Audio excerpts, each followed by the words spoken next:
Welcome into ATL Day Ones with Jarvis and Tenitra. Coming up on today's show, Uncle Charlie's starting to hit a little different. And Trim the Roster Day is behind us at Flowery Branch. So surprise saves, surprise cuts. We'll talk about it. And we're talking about best sophomore albums and for the culture. That's all coming up next. It's ATL Day Ones. Let's go. This is ATL Day Ones, part of Locked On Sports Atlanta. And it starts now.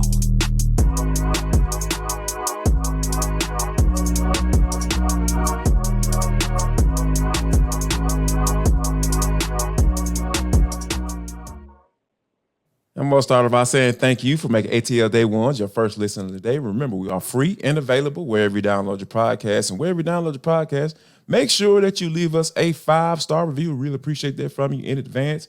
ATL Day Ones is part of the Locked On Podcast Network. Your team every day. The Atlanta Falcons trimmed the fat. We'll talk about that in 10 minutes. But first, T, we got to talk about Uncle Charlie getting the ball done last night. He had the ball last night, got it done. 8 strikeouts, 6 innings, T. He only gave up 1 run in the second inning. Woo, when you think about going back to, when he went up against the New York Mets and he had those 7 walks, T, they weren't able to capitalize on them, which is so weird. Well, it's not weird. It's the Mets. They stink. But when you think about going back to that to where he is now, he had double-digit strikeouts against the whole entire state of New York, a couple times. And then now he's just starting to really put it together. He's gained that control, T. And I think this time around, I really feel like Uncle Charlie is here to stay in this mode right here. Yeah, and I love that we keep seeing it because when we saw it the first game, we were like, okay, all right, now, nice bounce back. And then the game after that, whoa, okay. And then the third game, because I think we're 4 games into this return to prominence, if you will. We said, Indeed. Okay, we think that it's acceptable to call him Uncle Charlie again. Here's the chuckle part. When you go onto social media and you see Bally Sports Braves and the Braves calling him Uncle Charlie again, I said, I think everybody agrees that Unc is back. And that is so exciting. And I thought to myself, I said, a month ago, we wouldn't have been having this conversation about, oh man, Charlie Morton, his 19 game streak or 19 inning streak of going scoreless is ended. That's a conversation we're not having about Bryce Elder. We're not having about Max Fried. We're not having about Spencer Strider. We are having about 39-year-old Charlie Morton, who did a couple things with that 6 innings, a 1-run ball, and only 3 hits. He joined Tom Glavine, Greg Maddux, Randy Johnson, and, of course, Greg Maddux, I think, did it twice. So he would be considered the 5th pitcher to have gotten that particular stat line in Coors Field. And we're talking about a field that is very, very hitter-friendly. So it's very impressive what he's been able to do. And the bullpen is giving him what he needs to say, hey, you gave us, you turned this game over to us. We have the lead in both instances, last night and, of course, tonight. You see it twice, right? Or I'm sorry, last night and the night before. And hopefully you'll see it again today, especially because they've got a true rookie on the mound making his MLB debut and Darius Vines. But the point being, the bullpen, scoreless. After Bryce Elder gave up 4 runs last night, the bullpen said, hey, no problem. We're good here. So, yeah, I really like this complete effort. And I already know that nobody is more excited to talk about the Big Bear, a.k.a. Ozone, than you. Yes. I love it, T. When you think about, bringing all the nicknames back, like that means there's a good thing going on. Yes. You earn a nickname from me, hey, you're doing some good things. So I think that when you bring back Ozone, he got his 30th home run last night, T, which puts him in a nice exclusive category. When you think about in the major leagues, T, there's only 11 guys in the major leagues with 30 or more home runs. The Braves have 3 of them. You're talking about Matt Olson. You're talking about Matt Olson, Austin Riley. They're right on the coming up. He's right there. He's coming up, yes. And Ozzy as well. So I think when you think about like the potential to have 5 of those guys, towards right now, we haven't even made it to September yet. That is just an awesome thing to believe in. And to add this to, when you have a guy like Ozone winning games for you, T, with all of the people that are in this lineup we just mentioned, like you got a guy like Marcel Ozuna winning games at the end of August. T. Like this is something that I feel like this is like people better get ready because when you got guys like Marcel Ozuna and Eddie Rosario and all those guys like that winning games for you at this time of year, you better watch out. You better watch out for sure. Ozone's your offense for one game. That was like mind blowing. I just really, but it's exciting for him and for the Braves, and sure, because hey, take this conversation back about 6 or 7 months, maybe 8 months, and people were literally calling for his head, scratching their heads like, what are Alex Anthopoulos and Brian Snicker thinking? Get rid of this guy. And I know we were kind of scratching our heads as well. Like, we don't understand when we're having conversations about Marcell Ozuna and at a point couldn't even say 100 anything. Then it got to 178 and we were like, okay, I mean, it's not going to get him. Really? And then the third conversation, right. And then the next conversation was, he's getting into the 200s, approaching 3. Good. Get value for him at the trade deadline. That was the next conversation. And then here's the third conversation. Hey, Jarvis, Tenitra, other folks, who do you guys think should be or could be or will be the Braves' second half MVP if you take Ronald Acuna Jr. out of the question and out of the conversation? Our answer, and most people's answer, was Austin Riley. Yes. But you know what? Marcel Ozuna has quietly made a case for why they retained him in the first place, for why they stuck with him at the trade deadline, and why he has slowly but surely become the guy in the conversation for A, being the back half MVP for the team, and then B, being one of the guys who could help them put together another World Series championship run. Unbelievable. Yeah, like that's kind of like it's amazing, like the journey he's been on this year. I know. Because like he's literally changed the conversation about him. Yeah, he's changed perception. In you hit a long matter ball of 5 months. times in 8 games. That's what happens. Yes, it can happen pretty quickly. Speaking of, you mentioned Darius Vines. Darius Vines is going to make his debut tonight. He's the 10th ranked prospect in according to MLB Pipeline in the Braves farm system. So this is a guy that is very interesting. Yeah, brother. I know that stands out to me. Hey, you got a brother going to the mound tonight to make his rookie debut, and it's all part of the plan to make sure that you got all your front end of your rotation lining up to go up against the Dodgers, and we know that's super important. I really like this. I like that the Braves are actually able to do this and give their guys a little rest and line up their guys against the Dodgers because they know how big this series is coming up. Yeah, and it's a calculated risk because here's the thing. The Dodgers are right there, I believe, 4 games behind the Braves. So you still got to win today. You really got to sweep because that'll put you in position where you might go into L.A. Just 3 games ahead of the Dodgers. So there's an opportunity there for them. They're salivating to have the opportunity to eclipse you and get to the top of the National League and then put themselves in position for what they want, which, of course, is, and everybody's presuming this, right? We don't know for sure, but that there will be an NLCS that will see Braves Dodgers, but that will be decided in LA. So this is, yes, a very, very important series for both of those franchises. Absolutely, and all eyes will be on that series out in LA, and hopefully, we won't get any crying or anything. We just get some good old baseball. Speaking of some fatty. Well, you know me, T. I'm sorry. I can't help myself. That's how I get down. So yeah, we'll definitely keep an eye on that. But now I gotta tell you about FanDuel.com, because guess what, guys? It is the #1 sports book in America. What are you waiting on? Have you gone to it yet? Have you started winning you some money? Because NFL season is right here, it's right now, it's on upon us. They've cut down to the 53. It's here, y'all. Because guess what? For all you new customers for FanDuel, they have a great deal just for you. You can bet $5 to get $200 in bonus bets guaranteed. Plus, all customers who bet $5 will get $100 off NFL Sunday ticket from YouTube and YouTube TV. guess what, y'all? That means you can watch the Falcons wherever you are. If you're out of town, you're out of the country, shoot, you can log in and watch that bad boy wherever you please. Now is the best time to join FanDuel because the app is super safe. It's easy to use, and you can bet on everything from the spreads to the player props, the money lines, the over-unders, all that stuff. They got it right there for you. So all you got to do is just visit FanDuel.com/lockedon and kick off the NFL season with an offer you won't want to miss because FanDuel is the official sportsbook betting partner of the NFL.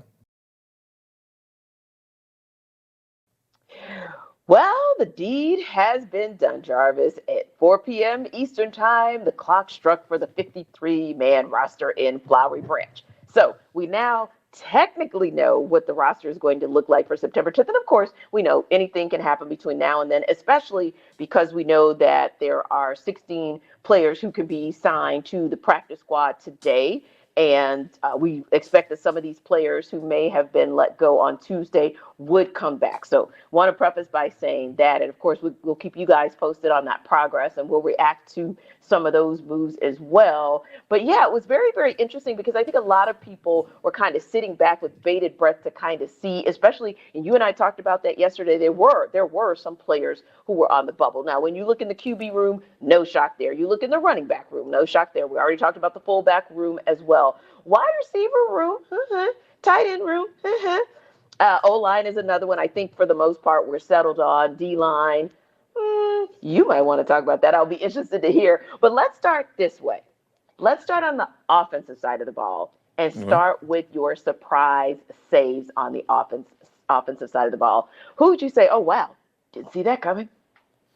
Probably Josh Ali. But here's why I say that. Because of, him being a guy who was kind of like, flew under the radar, but he was always a guy. Every time I, would be up at practice, I was like, oh, okay, that was a nice catch. Or I like the effort there, and also he's another guy that, is going to be able to be big for you on special teams. So I think that was the first one offensively. And then secondly, it had to be that tight end room. Now, I had a good idea that Arthur Smith was going to go with 4 tight ends. Makes all the sense in the world, right? If you basically your base offense is basically 12 personnel. Like he likes to run those 2 tights out there. So to have backups for both of those, so to speak, it makes all the sense in the world. But I think that Parker Hesse getting cut for John Fitzpatrick, I was just like, oh, okay, our girl.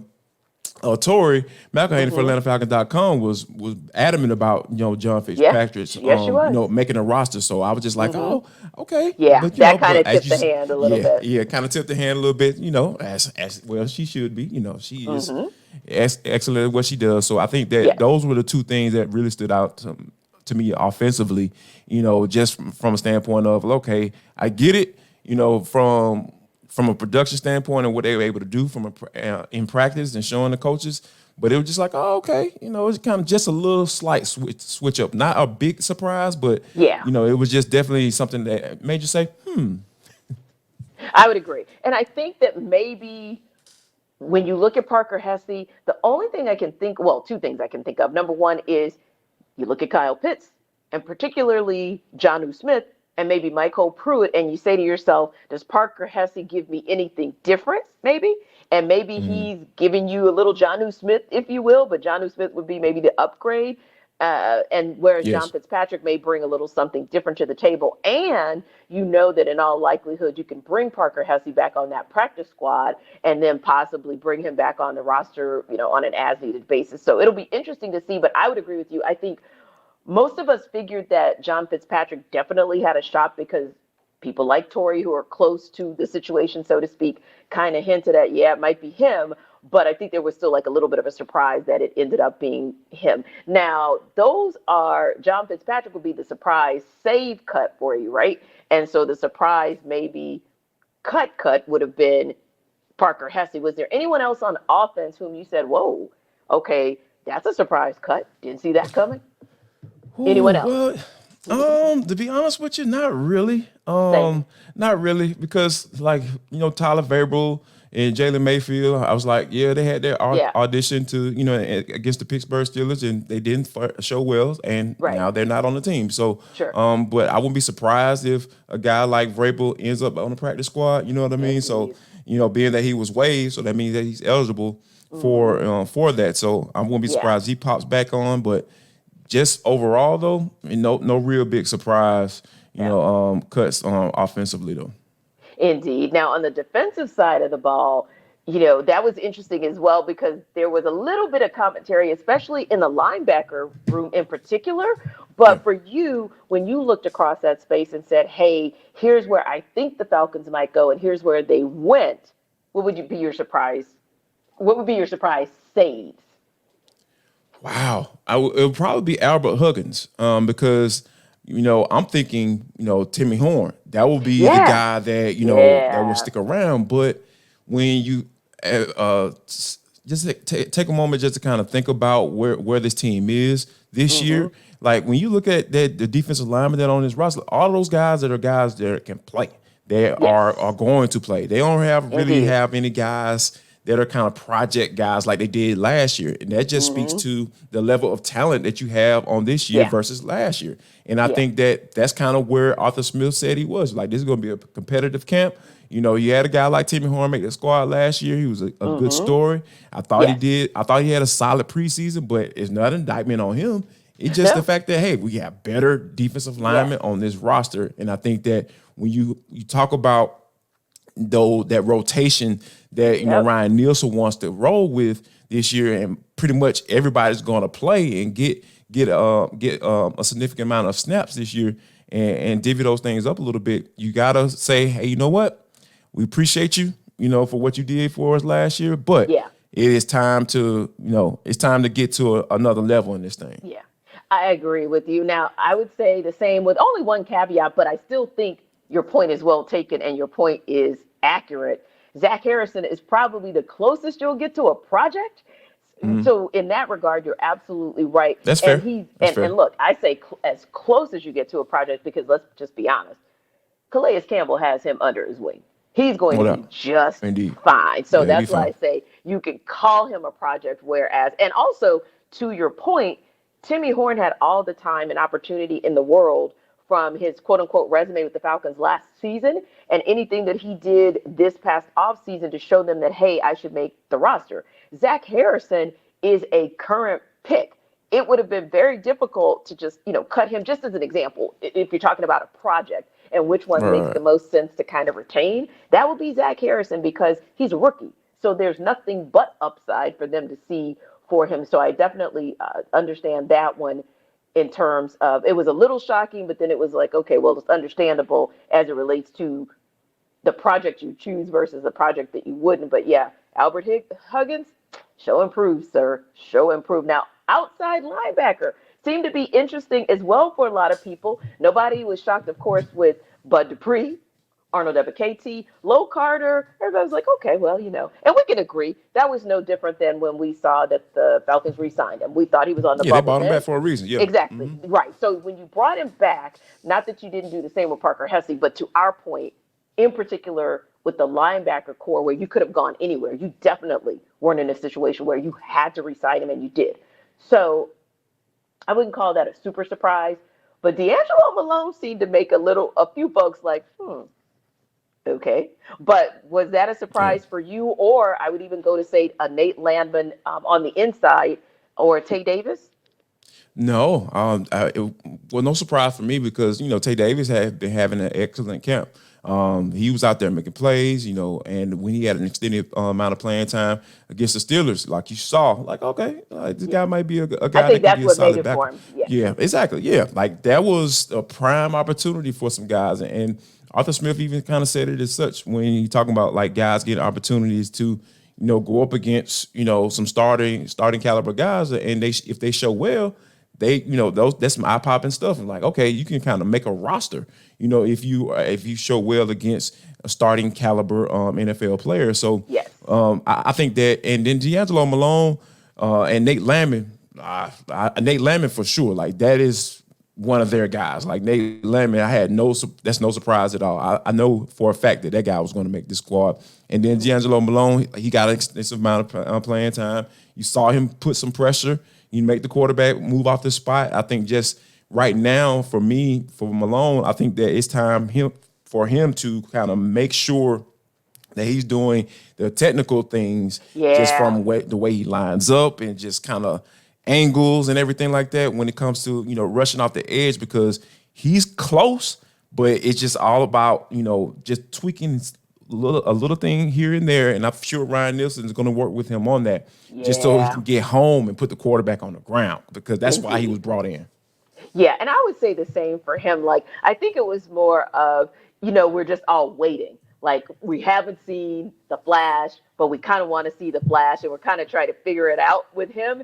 But I think on the same token, they're waiting to see the flash as well. And I think that's part of the reason why he got the extensive time during the preseason, so that they could say, okay, we can truly justify, like, we're seeing something, and we think we can work with that and get him to where we want him to be for the regular season. And I would say everybody else in terms of the DB room, I think we were good to go. I think we mostly called that yesterday. And our only question at this point is, will there be any changes potentially to the DB room based on Malcolm Butler's visit? So, of course, we will keep you guys updated on the progress there. We'll talk a little bit more about the practice squad and just continue to march you guys to the first game of the regular season for the Falcons. But hey, did you guys have any surprises that you saw on that 53-man roster, either surprise saves or surprise cuts? Let us know, everydayers. Don't forget to drop a line in the chat when you check us out on YouTube. And of course, download us wherever you get your podcasts.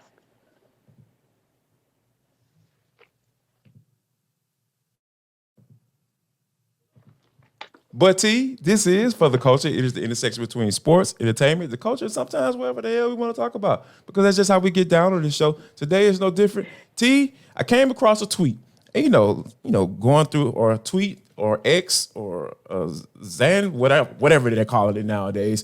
And I thought it was very interesting. So I was like, you know what? I think this is a good For the Culture topic. Now, I got to start off with mine. So we're talking about best sophomore albums from your favorite artist or group. So you know what? I'm gonna start off with my favorite group, T.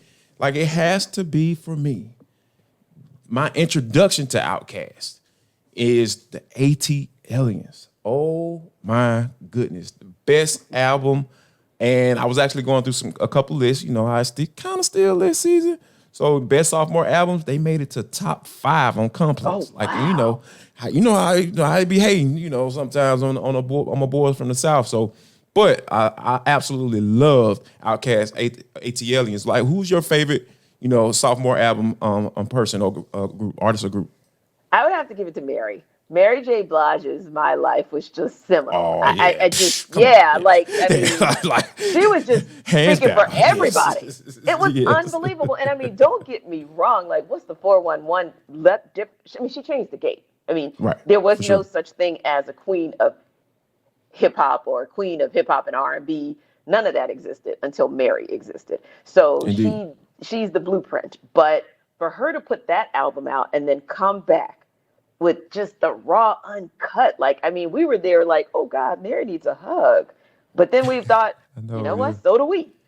Yeah, because she was singing a song that, I mean, anything off that album, top to bottom, you pretty much could probably relate to, or if you couldn't relate to, you knew someone who could. So yeah, that had to be my pick. She is definitely, I always break it down in categories of like old school, middle school, new school artists. So she is my middle school favorite artist. Okay. And that album, you should go check it out. If you've not listened to it, or if you haven't listened to it in a minute, wire to wire, you need to go rock that. Download that entire thing.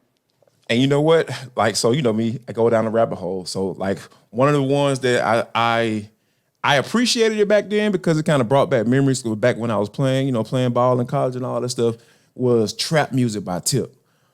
Oh my gosh. Okay. Like, that entire album just rise. And I was just like, because you know how you can listen to little samples of a whole album. I was just going through it before we started the show, and I was like, oh my God, this dude got hit after hit after hit after hit on this joint. So I think that, and to this day, like I always said that my favorite album was Serious, but now just going back and just listening to it and kind of see the growth from album Yes, 1 to yes. album 2, it's just like, man, I don't know, I might have to change that up a little bit. But Yeah. it definitely brought back some memories when I start, going through trap music and saying, you know what, man, this dude came out with a good one. That was a banger. Right. And that's a great word that you use, growth, because so many artists, they come out and they blaze with one song. First of all, let's just say a gazillion one-hit wonders, right? But then some Yes. artists come out and they blaze with their entire first album, right? So you think, okay, I'm ready.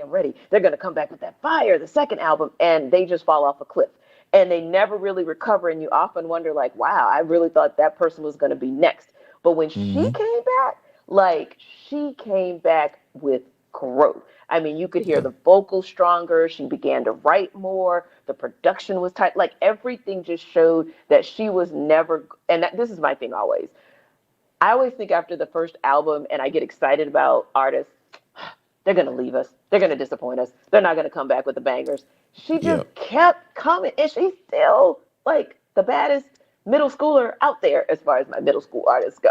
So, I love that word growth because, she's the one who is one of the ones, including Outkast, like you mentioned, including T.I., like you mentioned, who actually showed, like, I'm here to stay because look at how I could improve album to album to album to album. And you and I are still having this conversation about all three artists who are still relevant to this day.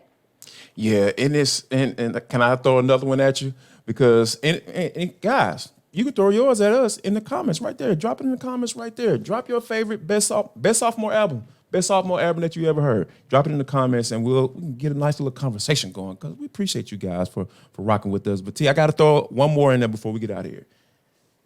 Kanye West, late registration. Late registration. Yeah, my gosh, man, I miss that Kanye so much. Like, yes, Mr. West. Yeah, right, exactly. That broke. We ain't got it. That's when it was cool to actually talk about not having money. Like that's how you know that Kanye was an absolute genius. He made people admitting that they don't have money. Cool. It was okay. It's like, we ain't got it. I let my wife drive my car. Like, whoa, this is so great. But just a lot of good. That's an awesome one. Yeah. So Awesome it's some good, really, really, really good stuff as far as, how this, like you said, seeing these artists grow and kind of like just working on their skill set to become better, and kind of see the reaping the rewards of it. It's just really, really cool. Just really, really cool. Exactly. And hey, we could not wrap up the show, of course, without mentioning another guy from Atlanta. We'll mention him, and then we're out of here. But Usher, growth on that second album, and he was the one who I've loved from day one. I still listen to Think of You. That is his first single that he ever dropped, and it was awesome. But that second album, fire. And we hope Darius Vines is fire on the mound in his MLB debut for the Braves today as they try to wrap this very important series with the Rockies because they need to get this win so that they can go into LA and take care of business. We'll talk about it tomorrow. We'll talk more Falcons and anything on the sports scene here in Atlanta. We got you tomorrow. And make sure if you don't do anything else with your life, make sure you share love, show love, and most importantly, spread love.